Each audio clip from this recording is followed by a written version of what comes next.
Okay. So this is the last topic under your salary income, that is rent-free accommodation, or we can also say this accommodation at concessional rent under section 17(2). So this is rent-free accommodation is under clause 1 and concessional rent is under clause 2, and this is given under rule 3 sub rule 1. ठीक है? So under this concept, basically employer provides residential accommodation to his employee, and this accommodation can be owned by the employer or can be taken on rent by the employer. Further, it can also be furnished or unfurnished. So there are different tax treatments regarding to these differences. So we'll discuss each of them in detail. So in case accommodation is given by the government employer to his employee, then it will be taxable for employee, and taxable perquisite value, this PV's perquisite value, will be license fees calculated by the government, and it will always be given in the question. Okay, so in case any kind of accommodation facility is given by the government employer to its employee, then in that case the perquisite value will be the license fees calculated by the government. और government की definition में central government employees and state government employees are included. ठीक है, सिर्फ central और state के included है, उसके अलावा आपका treatment चलेगा for non government employers. ठीक है, so in case if accommodation is given by non-government employee or it is taken on rent by the employer, then taxable value will be lower of actual rental expenses and 15% of salary. So इसका मतलब है अगर आपका कोई non-government employer कोई accommodation दे रहा है, that too by taking on the accommodation on rent by the employer. So अगर rent से कोई accommodation उसने रेंट पे कर रहा है, कोई अकोमोडेशन ली हुई है और अकोमोडेशन उसने एम्प्लॉय को दी हुई है, then the perquisite value will be lower of जो एक्चुअल रेंट एक्सपेंसेस है और 15% ऑफ सैलरी. ये सैलरी की डेफिनेशन हम बाद में करेंगे, अभी for the time being you just have to take a note of that it is 15% of salary और actual rental expenses whatever is the lower. ठीक है, इन केस एम्प्लॉयर ने रेंट पे ली हुई अकोमोडेशन एम्प्लॉय को दी हुई है और एम्प्लॉयर आपका नॉन गवर्नमेंट एम्प्लॉयर है. Next is if employer is the owner of accommodation and it is given to the employee. ठीक है, अगर आपका एम्प्लॉयर इज द ओनर, ठीक है, इससे पहले वाला केस क्या था, when he has taken that accommodation on rent. In this case, he is the owner of the accommodation. In that case, the perquisite value will depend upon the population of the city in which the accommodation is provided. So जब भी accommodation आपके employer ने आपको provide की हुई है जिसमें वो owner है, तो हमेशा आपको population देखनी है city की जिस city में आपका accommodation है. So in case आपकी population is less than 25 lakhs, then perquisite value is 15% of salary. अगर 25 लाख से कम है, सॉरी ज्यादा है, it is ज्यादा, greater than, if population is greater than 25 lakhs, then it is 15% of salary. When it is greater than 10 lakhs but less than or equals to 25 lakhs, then it is 10% of salary. And in case population is less than or equals to 10 lakhs, then it is 7.5% of salary. You have to learn these rates. Okay, कि population अगर 10 लाख या 10 लाख से कम है तो 7.5%, 10 लाख से ज्यादा but 25 lakh से 25 लाख तक है तो 10%, या फिर 25 लाख से ज्यादा है तो इट इज 15%. सैलरी की डेफिनेशन हम बिल्कुल एंड में करेंगे, अभी बस सैलरी याद करना है.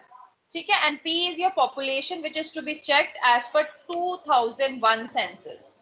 तो क्वेश्चन में हमेशा गिवन होगी. अगर आपको कंफ्यूज करने के लिए डिफरेंट सेंसस लिखे हुए हैं तो you always have to check for the census 2001. उसके अकॉर्डिंगली जो भी पॉपुलेशन होगी उस पॉपुलेशन को आप चेक करेंगे कि उस पर कौन सा rate of percentage of salary applicable होगा. ठीक है, so this is the case when employer is owner. So this is very important from the examination point of view. ठीक है, then next is in case the employer is the owner of accommodation and it is used by employee and employer has also provided the facility of gardener, then the facility of gardener will not be taxable for the employee. This we have already discussed, right? Servant के case में हमने particular point discuss किया था कि अगर accommodation दे रहा है उसके साथ गार्डनर भी दे रहा है तो गार्डनर की facility is exempt, but in case the employer is not the owner of the accommodation, in that case the facility will be tax, garden facility will be taxable. तो हमेशा याद रखना अकोमोडेशन ओन्ड है या फिर नहीं है. अगर ओन्ड है और गार्डनर भी है then it is fully exempt from tax. Next है if accommodation is furnished accommodation. Furnished मतलब it has all the furnitures and all other household items along with the accommodation. So in case it is furnished one, then in addition to above values क्या है हमारी, जो population के basis पे हमने percentage multiply करके salary निकाली, salary से मल्टीप्लाई करके जो परक्विजिट वैल्यू निकाली है. सो ये हमारी जो वैल्यूज हैं इस केस में जो भी फर्निश्ड अकोमोडेशन में जो भी फर्नीचर या anything, it includes all types of your house hold goods, whether it could be your TV, your fridge, your AC, your any kind of your house hold item basically. So अगर जो भी है उसकी cost question में given होगी. सो इन that particular case अगर accommodation furnished है और सारी फर्नीचर जो भी हाउस होल्ड आइटम्स हैं that will be taxable. But आपको क्या कंसिडर करना है, in case it is owned by the employer, मतलब जितनी भी वो हाउस होल्ड आइटम्स हैं जो फर्निश्ड आइटम्स आपको मिल रही हैं अकोमोडेशन के साथ, अगर वो सारी एम्प्लॉयर ओन करता है then the taxable value will be 10% per annum of the cost of the furniture.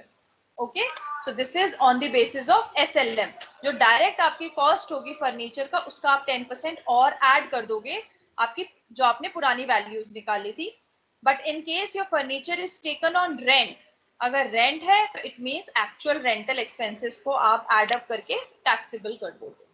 ठीक है, तो हमेशा बस ये दिमाग में रखना है कि फर्नीचर कौन ओन करता है. अगर एम्प्लॉयर ओन करता है तो 10% डेप्रिसिएशन है उस पर, जो परक्विजिट वैल्यू बेसिकली 10% आपका कॉस्ट पे करके कैलकुलेट हो जाएगी. और अगर रेंट पे है तो it is the entire rental expenses.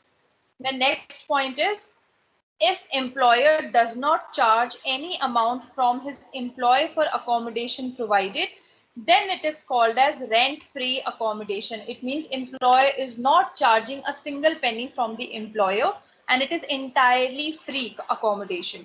So इसको हम बोलते हैं rent free accommodation. But in case the employer charges any rent from the employee, then it will be reduced from the taxable perquisite value and this concept is known as accommodation at concessional rent.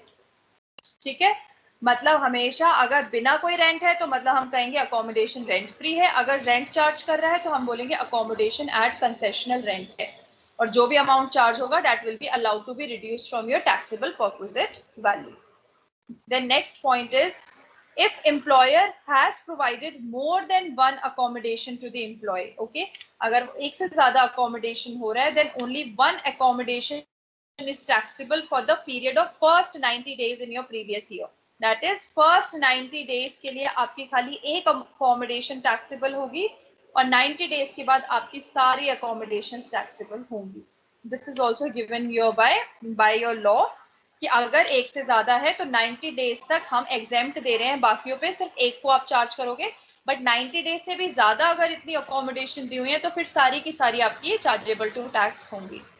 ठीक है, सो इतना important नहीं है आपके examination point of view से BCom honours के, but CA/CS में ऐसे क्वेश्चंस आ सकते हैं. ठीक है, next is if employer has provided accommodation in hotel. अगर कोई वो होटल में अकोमोडेशन दे रहा है then perquisite value will be lower of. ठीक है, कि अगर वो कोई होटल में उसने अलाउ किया है कि कोई एम्प्लॉय रहेगा और उसके सारे एक्सपेंसेस को वो बेयर कर रहा है तो लोअर ऑफ क्या होगी, 24% ऑफ सैलरी या फिर actual rental expenses of hotel.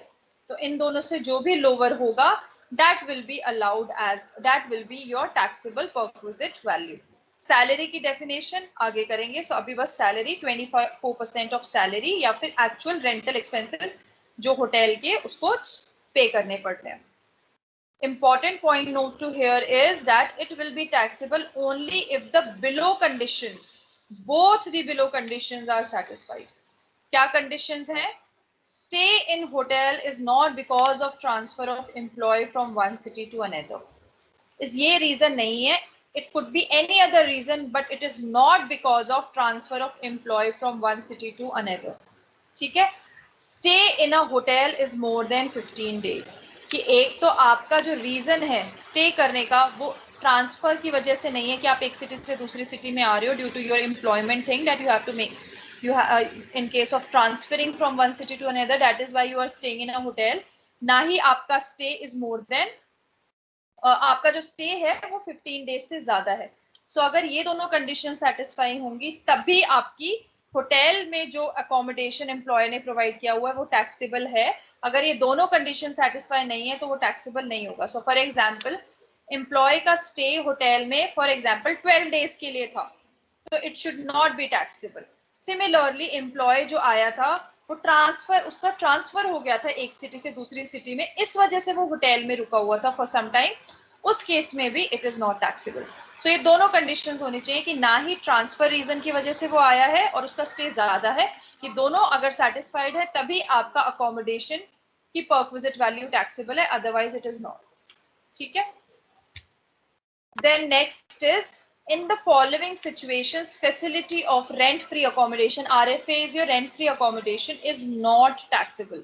So in cases mein it is not at all taxable. kya kya hai? Accommodation given to judges of high court and supreme court, accommodation given to ministers, prime minister, president, accommodation given to officials working in the parliament, accommodation given to leaders of opposition party in the parliament, accommodation given at remote area, offshore installations, dams and mines. So अगर इस area में इस categories में अगर कोई भी rent free accommodation मिला हुआ है then it will be entirely exempted from tax, it will not be taxable. ठीक है. या तो आपके जजेस हो या मिनिस्टर्स हो, प्राइम मिनिस्टर, प्रेसिडेंट, पार्लियामेंट में जो काम कर रहा है या लीडर्स ऑफ अपोजिशन पार्टी रुके हुए हैं पार्लियामेंट में, या फिर आपने अपने एम्प्लॉय को दिया हुआ है रिमोट एरिया में ऑफशोर इंस्टॉलेशन, डैम्स या माइंस. ठीक है. इस केस में अकोमोडेशन अगर गिवन है तो that will B entirely tax free. और रिमोट एरियाज की मैंने बता ही दिया था आप लोगों को डेफिनेशन में कि कुछ 20,000 पॉपुलेशन थी in the near 40 kilometre of area, ऐसा कुछ आपका डेफिनेशन है रिमोट एरिया का. सो अगर क्वेश्चन ऐसे स्पेसिफिकली कुछ मेंशन कर रहा है तो always make a note that accommodation will be exempted in this case. Now comes the salary definition of RFA, and this is very important, and this is the only definition which is very wide enough in the sense that it includes your basic salary, it includes DA for retirement benefits, it includes all types of commissions. अभी तक हम क्या कर रहे थे, अगर हम salary for retirement benefit ले रहे थे तो हम कमीशन वही ले रहे थे which is given as a fixed percentage on the turnover achieved by employ. इसमें ऐसा कुछ नहीं है, इसमें you have to take all types of commissions. DA में बस ये है कि रिटायरमेंट बेनिफिट लेना है, all type of your bonus, all taxable portions of allowances. So जो भी आपके जितने भी अलाउंसेस हैं जो आप उनको रिस्पेक्टिव उनको एग्जाम्पशंस मिली हुई, इसके बाद जो टैक्सेबल आता है पूरा टैक्सेबल आपका इंक्लूडेड होगा. Payments which are not in the nature of monetary perks, that is आपका लीव इनकैशमेंट. लीव इनकैशमेंट का रिमेंबर हमने क्या किया था कि इन केस वो लीव नहीं लेता है तो वो अपनी लीव्स को एडजस्ट करा लेता है जब वो बाहर घूमने जाता है. रिमेंबर यही था ना हमारा कंसेप्ट लीव इनकैशमेंट का, कि जब वो बाहर घूमने जाता है देवर ब्लॉक ऑफ 4 कैलेंडर ईयर्स, उसमें से जो 2 बार ही जाता है जो भी फेयर होता है वो उसको एग्जेम्प्ट करा लेता है. तो ऐसा कोई भी अगर in nature of monetary not in the nature of monetary perks है that will be included. Pensions from former employer, award, prizes, profit in lieu of salary. So all these will be included. क्या क्या include नहीं होगा, advance salary include नहीं होगी, आपकी arrears of salary include नहीं होगी, आपके एरियर्स बोनस इंक्लूड नहीं होंगे, आपका प्रोविडेंट फंड या फिर interest on provident fund include नहीं होगा. All types of monetary and non monetary perks. So अभी तक हमने जितने भी मॉनेटरी पर्क्स और नॉन मॉनेटरी perquisites basically हमने किए हैं that will not be included in the nature of, not in the nature of monetary perks में जो leave encashment है, this is the retirement benefit वाला टाइप कि अगर कोई भी पेमेंट हो रही है आपकी मॉनेटरी टर्म्स में नहीं हो रही है क्योंकि आपको कैश नहीं मिल रहा है. बेसिकली लीव इनकैशमेंट में आप क्या करा रहे हो, आप जब बाहर घूमने जा रहे हो तो उसका खर्चा आप डिडक्ट करा रहे हो. ठीक है. So it is not in the nature of monetary perks, इसलिए leave encashment is included but PF and interest on PF is not included. Monetary and non-monetary perks are not included and retirement benefits. Retirement benefits में आपकी क्या थी, gratuity, your pension और जो भी आपके provident funds थे वो सारे. सो लीव इनकैशमेंट इसमें आएगा, लीव इनकैशमेंट यहाँ नहीं आ रहा है, इसके अलावा जितने भी रिटायरमेंट बेनिफिट्स हैं. So this is the definition of your salary. So एक क्वेश्चन करते हैं, उसके बाद you will understand. So Mr. X is working as a pilot with Kingfisher Airlines. ठीक है, this is his employer. Getting salary of rupees 1,25,000 per month. DA is rupees 75,000 per month, and out of which 50,000 per month is for retirement benefits. ठीक है, so सबसे पहले salary कितनी है? 1,25,000. So 1,25,000 into 12, 15 lakh is your basic salary. उसके बाद dearness allowance कितना है? 75,000 per month. Out of which 50,000 per month is for retirement benefits. ये हम बाद में consider करेंगे. अभी entire 75,000 will be taxable. So 75,000 into 12, 9 lakh. 9 lakh is your dearness allowance. उसके बाद है आपका medical allowance. So 5,000 per month. Allowance, हम medical allowance already we have discussed so far कि medical allowance is always fully taxable whether the medical treatment is higher or lower, doesn't matter. Allowances are always taxable. Facilities is a perquisite. ठीक है, so ऐसी कोई facility नहीं है, it is an allowance. So anything in the form of allowance is fully taxable because these are personal allowances. So 5,000 into 12, 60,000 is entirely taxable. Next is uniform allowance. So uniform allowance is rupees 3,000 per month and his expenditure is rupees 2,000 per month. So these are your special allowances, right, in which the expenditure of the employee has to be is to be considered while calculating the perquisite value. So in this case official allowance था ये आपका 3,000, उसमें से जो भी आपका खर्चा है to the extent of the official purposes that will be allowed to be reduced. So 3,000 into 12 minus 2,000 into 12, so जो नेट है आपका 12,000, it is chargeable to tax. ठीक है, नेक्स्ट आता है आपका the company has given him a car with engine power of 1,300 cc. So इस engine power से हमें पता चल गया that it is a small car along with a driver. ठीक है, ड्राइवर भी है. And all expenses of car are done by the company. Okay, so expenditures are done by the employer. And car is used for official and personal purposes. So means it is partly for official, partly for personal purposes. और हमें पता है उस case में small car में अगर expenditure is done by the employer, then it is 1,800, right? It is 1,800 और driver भी प्रोवाइडेड है, so it is 1,800 plus 900, so it is 2,700 into 12 because this is per month. So entire amount will be your perquisite value. These are your fixed values. So आपने directly आपको पता था कि ये POPP है और ये स्मॉल कार है और expenditure is done by the employer, इसलिए ये 1,800 है और ड्राइवर भी है तो 900 और ऐड हो गया. ठीक है, next comes meals.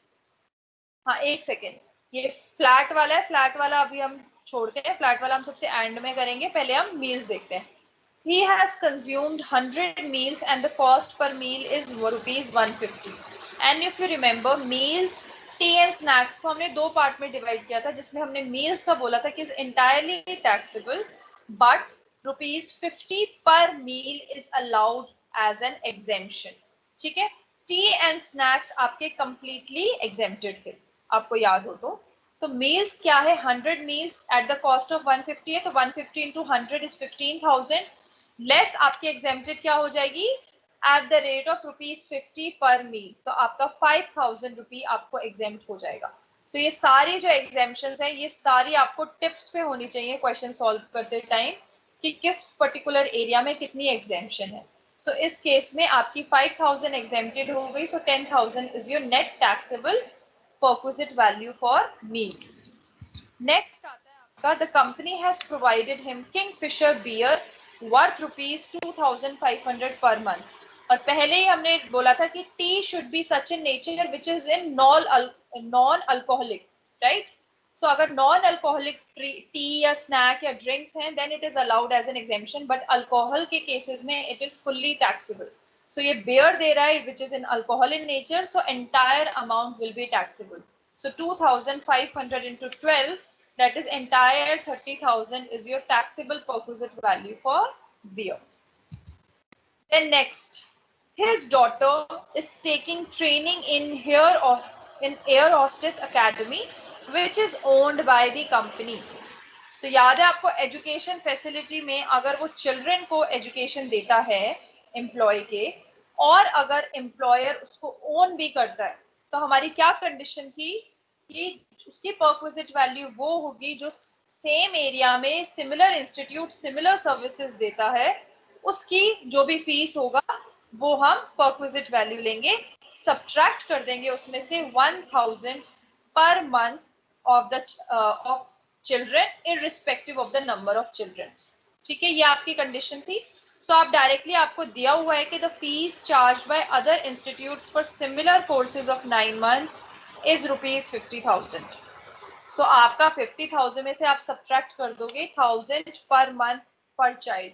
So in this case the child is only 1 and per month 9 months है. Reason being the course is only for 9 months. आपने लिखा हुआ है यहाँ पे कि similar courses of 9 months is 50,000. So 1000 को आप 9 से मल्टीप्लाई करोगे इनटू 1, क्योंकि सिर्फ एक चिल्ड्रन है, उसकी एक डॉटर को मिल रहा है. अगर 2 बच्चे होते तो आप इसको 2 से मल्टीप्लाई कर देते और ये 50,000 आपका 1 लाख में हो जाता, क्योंकि अगर एक बच्चे की फीस 50,000 है तो 2 बच्चे की 2 लाख है. सो ऐसे करके आप एग्जेम्प्ट कर दोगे. सो आपका अमाउंट आ जाएगा 41,000. क्लियर? अब हमारा क्वेश्चन सॉल्व हो गया, बस हमारा फ्लैट का रहता है. सो फ्लैट का चार्ज करने से पहले सबसे पहले हमें सैलरी निकालनी पड़ेगी. सो अगर मैं सैलरी बोलूं तो बेसिक सैलरी आपकी पूरी इंक्लूडेड है. बेसिक सैलरी आपकी पूरी इंक्लूडेड है. डीए खाली 50,000, right? 50,000 is for retirement benefit. So 50,000 into 12 आपका इंक्लूडेड होगा. मेडिकल अलाउंसेस आपके 60,000 क्योंकि टैक्सेबल है. यूनिफॉर्म अलाउंसेस पूरे आपके 12,000. उसके बाद motor car, meals, beer and daughter education, these are your monetary and non monetary perquisites. तो ये आपकी सैलरी की डेफिनेशन में नहीं आएंगे. तो आपका बेसिकली आ गया 15 lakh. Then 50,000 into 12 6 lakh. Medical allowances आपके 60,000, यूनिफॉर्म अलाउंसेस 12,000. उसके अलावा आपका कोई भी परक्विजिट नहीं आएगा आपकी सैलरी की डेफिनेशन. ठीक है, आपकी सैलरी की डेफिनेशन यही कहती है कि मॉनेटरी और नॉन मॉनेटरी परक्विजिट्स नहीं होने चाहिए. जब आप रेंट फ्री अकोमोडेशन के लिए सैलरी निकालते हो तो ये सारे आपके निल हो गए. Now you can add these 4, you will get a total of 21,72,000. तो this is the salary. Salary आ गई हमारी. अब हमारा क्वेश्चन क्या है? The company has provided him a flat at Delhi and furniture which has a cost of ₹7 lakhs. Okay, so furniture की cost है हमारे पास जो हम एड अप कर देंगे. And company has provided him a flat at Delhi. तो डायरेक्टली आप क्या करोगे? 15% ऑफ सैलरी निकालोगे, क्योंकि इन दिस पर्टिकुलर केस आपका अगर हम रेंट फ्री अकोमोडेशन का करें तो इसमें हम ये नहीं कह रहे कि ही इज द ओनर. हम ये अज्यूम करके चल रहे हैं that it is taken on rent by the employer. ठीक है, क्योंकि क्वेश्चन में आपकी स्पेसिफिकली ये नहीं मेंशन है कि पॉपुलेशन साइज कितना है आपकी सिटी का. ठीक है, ना आपका पॉपुलेशन साइज इसमें मेंशन है, ना ही आपका ये मेंशन है इस केस में कि एक्चुअल में वो रेंट पे ली हुई है या किस लिए. तो इस केस में हमेशा आप 15% ऑफ सैलरी लेकर चलोगे. ठीक है, क्योंकि देखो इस केस में आपका कुछ नहीं मेंशन, तो हमेशा on a safer side you will just take 15% of salary, क्योंकि इसमें आपका ना एक्चुअल रेंटल एक्सपेंसेस है, ना इसमें आपकी पॉपुलेशन साइज गिवन है. ठीक है, so that is why it is taken as 15% of salary. और हमें पता है इट इज इन दिल्ली, तो दिल्ली की पॉपुलेशन वैसे भी आपकी 25 लाख से ज्यादा है. सो आप कुछ भी अज्यूम करोगे तो आपकी 15% ऑफ सैलरी आएगी. सो अगर क्वेश्चन कभी भी इस फॉर्म में साइलेंट है कि आपका एम्प्लॉयर ओनर है या उसने रेंट पे ली हुई है, तो आप हमेशा on a safer note 15% of salary लेकर चलोगे. ठीक है, क्योंकि आपके रेंटल एक्सपेंसेस में भी सैलरी का रेट 15% है और आपकी population size greater than 25 lakh में भी 15% का. यूजुअली आपका क्वेश्चन मेंशन करता है population size, but since we are living in Delhi और हमें पता है कि दिल्ली का साइज ऑलरेडी बहुत ज्यादा है, करोड़ में आता है, तो आपकी 15% ऑफ सैलरी ही एप्लीकेबल होगी। तो इसीलिए इस क्वेश्चन में when the question is specifically silent about who is the owner and whether it is taken on rent और नॉट, आप 15% सैलरी ले लेना। तो 15% ऑफ सैलरी, डायरेक्ट आपकी सैलरी कितनी थी? 21,72,000। So 21,72,000 multiply by 15%. So it is 3,25,800. Plus it is also given, the furniture is also given. और furniture क्या है आपकी, उसकी कॉस्ट है 7 लाख, सो उसका डायरेक्टली 10%।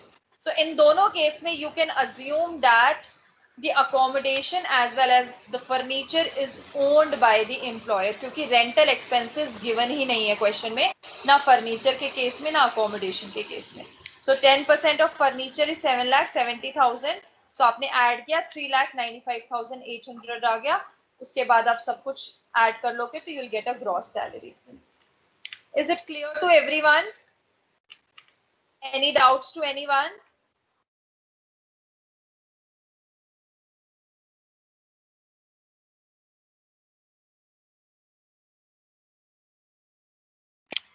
क्लियर है सबको?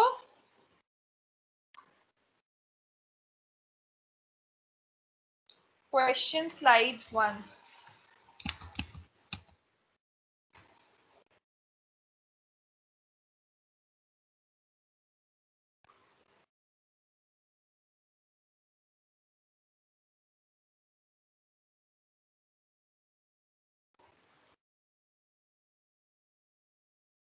किसी को कोई डाउट है तो पूछो, नहीं तो इसके 2 क्वेश्चंस और है छोटे छोटे, वो कवर करते हैं।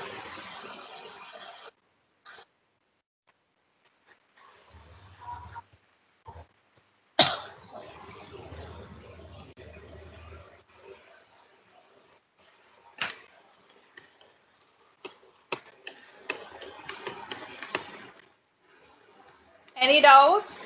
Should I move?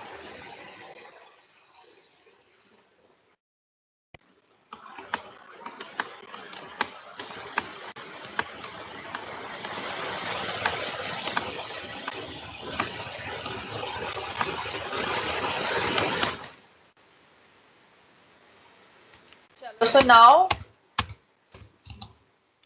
one important point to be noted here is that if accommodation is not provided for the full year but only for part of the year, for example 6 months के लिए, 7 months के लिए, जो आपका previous year है उसमें पूरे साल नहीं थी accommodation, for example कुछ महीनों बाद मिली जिसके लिए वो सिर्फ कुछ महीनों के लिए applicable थी, then salary for RFA will be calculated only for that part of the year, and similarly value of furniture will also be calculated for only that part of the year.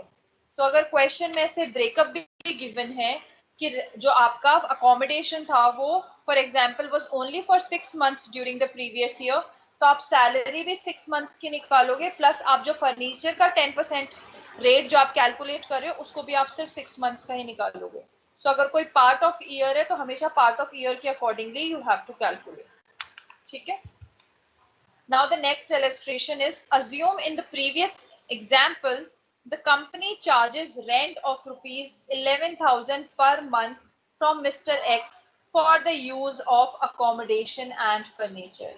So in case आपकी company charge कर रही है rent Mr. X से for the use of the accommodation and furniture, तो उस case में it will be allowed to be reduced. ठीक है। सो जो भी रेंट अगर वो चार्ज कर रही है, तो हमने अपनी कैलकुलेट करी थी, फ्लैट की वैल्यू 3,95,800 आई थी, उसमें से इन केस आपका एम्प्लॉयर कुछ भी चार्ज कर रहा है, एम्प्लॉय से कोई रेंट चार्ज कर रहा है, कंसेशनल रेंट का जो हमने कंसेप्ट किया था कि मार्केट रेट ऑफ रेंट से वो अगर कम चार्ज कर रहा है, तो वो जो कंसेशनल रेंट है उसका जो अमाउंट है that will be allowed to be reduced from your perquisite value.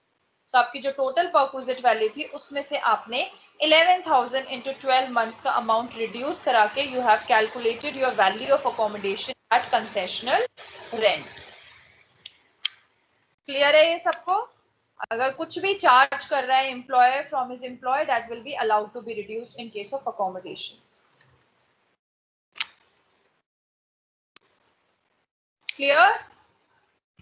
Next illustration is, assume in the previous, that is your first example only, the company is not the owner of flat but has taken on rent, and rent is rupees 26,000 per month. So इसमें specifically लिखा हुआ है कि he is not the owner and he has taken the flat on rent, और rent क्या है आपका rupees 26,000 per month. So in this case आपकी क्या थी perquisite value? Lower of 15% of salary और actual rental expenses. So मेरे को इसकी perquisite value calculate करके दिखाओ इस केस की. सब calculate करो इसकी perquisite value.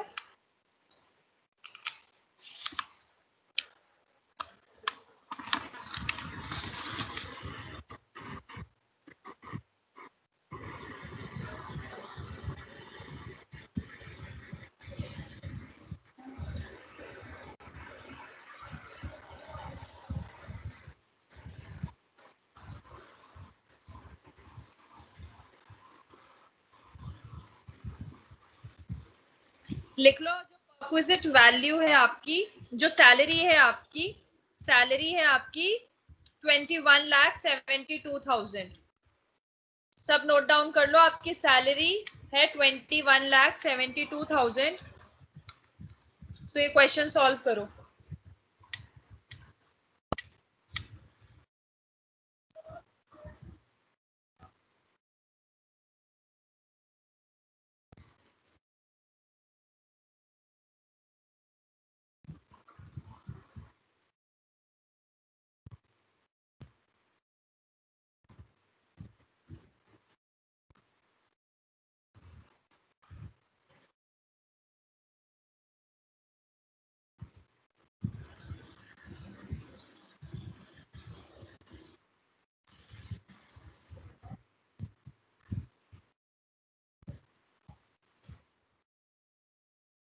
$3,12,000. और किसी ने किया है सॉल्व?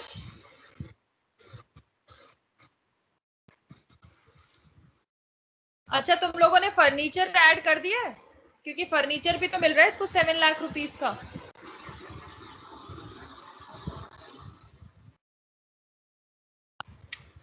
फर्नीचर की वैल्यू भी ऐड करोगे ना इसमें. 3,82,000. Yes. Right.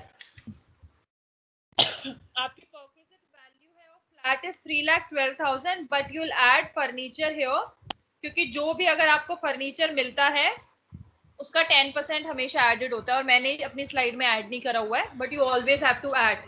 मैं ऐड करके आपको ये नोट्स भेज दूंगी. So this should be 3,82,000. ठीक है, फर्नीचर के केस में हमेशा फर्नीचर ऐड होगा आपका. Ma'am, won't we assume that the cost of furniture is included in the rental? नहीं बेटा, आपका जो फर्नीचर वाला है, this is entirely a different concept. आपका फर्नीचर वाले केस में हमेशा ये गिवन हो, फर्नीचर हमेशा एक एडिशनल चीज है. तो ये जो रेंट है, ये फ्लैट का ही रेंट आपको अज्यूम करना है, पूरे फर्निश्ड का नहीं अज्यूम करना इस पर्टिकुलर केस में. जैसे आपका जो क्वेश्चन था, and furniture which has a cost, एक बार मैं अपने नोट्स में ही पढ़ लेती हूँ. जैसे आपका जो फर्नीचर वाला कंसेप्ट था,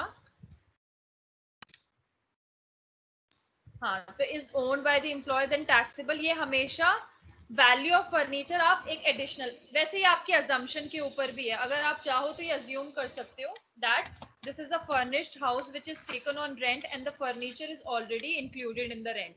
you can assume that thing also कि जो एक्चुअल रेंटल एक्सपेंसेस हैं वो इंक्लूडेड है आपके टोटल रेंट में. और चाहो तो आप ये भी अज्यूम कर सकते हो कि खाली रेंट है और ये जो फर्नीचर है this belongs to your employer. तो इन दैट पर्टिकुलर केस आपका फर्नीचर टैक्सेबल होगा. On a safer side I will say यही अज्यूम करना कि आपका पूरे हाउस का है, क्योंकि आपका अगर employer is not the owner of the house और उसने पूरा फर्निश्ड अकोमोडेशन दिया हुआ है, तो उस केस में आपका रेंटल एक्सपेंसेस जो होगा that will B inclusive of your furniture. तो आई थिंक तभी मैंने इंक्लूड नहीं किया होगा इसमें. तो इसमें खाली आपने 3,12,000 लिया है, but you can also assume, because अगर क्वेश्चन स्पेसिफिकली चीजें नहीं मेंशन करता then it is open to the students to assume. In that case, I can also assume that it is only the rent of the flat and the furniture belongs to the owner. That is why I'm adding 10% of the furniture cost. We can assume anything if the question is specifically not providing us the clarity. But safer assumption इस case में यही होगी कि it is for the entire flat. तो आपका answer बेटा 3,12,000 ही आना चाहिए. ठीक है. सेफर असम्पशन यही है कि हम लोग क्यों और चीजें अज्यूम कर रहे हैं कि जो फर्नीचर है वो भी वो एम्प्लॉयर ने ओन किया हुआ है. ठीक है. हम यही अज्यूम कर रहे हैं कि फर्नीचर भी उसने रेंट पे लिया हुआ है और जो भी रेंटल एक्सपेंसेस हैं वो आपके इसमें रेंट में इंक्लूसिव है, इसलिए हम फर्नीचर को नहीं इंक्लूड कर रहे. ठीक है. तो सेफर साइड आप 3,12,000 ही लेके चलो इसका आंसर. ठीक है. इसलिए मैं नोट्स में कोई चेंज नहीं करूंगी, आपको अब एज इट इज यही नोट्स दूंगी जिसमें 3,12,000 आंसर है, क्योंकि this is more safer assumption. Doubts है किसी को? अब बच्चे जितनी प्रैक्टिस कर सकते हो अपनी बुक्स के क्वेश्चंस में से कर लेना. कंसेप्ट मैंने जो बीकॉम ऑनर्स के सिलेबस के अकॉर्डिंगली इंपॉर्टेंट है वो सारे मैंने करा दिए. कंसेप्ट अब कोई नया कंसेप्ट नहीं बचा है आप लोगों का डिस्कस करने के लिए, तो ये सब रिवाइज कर लेना. बट हाँ, जितने क्वेश्चंस की प्रैक्टिस करोगे उतना बेनिफिशियल है आप लोगों के लिए, क्योंकि सच में बहुत कंफ्यूजिंग हो जाता है. Because there are so many tax treatments for different allowances and for different purposes. Retirement benefits के अलग हैं आपके, तो इट इज वेरी डिफिकल्ट. इसलिए जब क्वेश्चंस करोगे, जब धीरे धीरे you will get a pattern of कि किस तरीके को क्वेश्चंस बनकर आ रहे हैं और किस किस तरीके से कौन सी ज्यादा चीजें इंपॉर्टेंट है जो हर क्वेश्चन में रिपीट हो रही है और आप कैसे कैसे उन चीजों को पैटर्न के through you can answer it. ठीक है. तो जितने हो सके सॉल्व करने ना. एंड आई ट्राई कि मैं एक पेपर एक टेस्ट ले लूं आप लोगों का सैलरी का, सो आप लोगों को और थोड़ी क्लियरेंस आ जाए सब्जेक्ट को लेके, इस टॉपिक को लेके. अगर किसी को वैसे कोई डाउट है तो पूछ लो, नहीं तो you are good to go.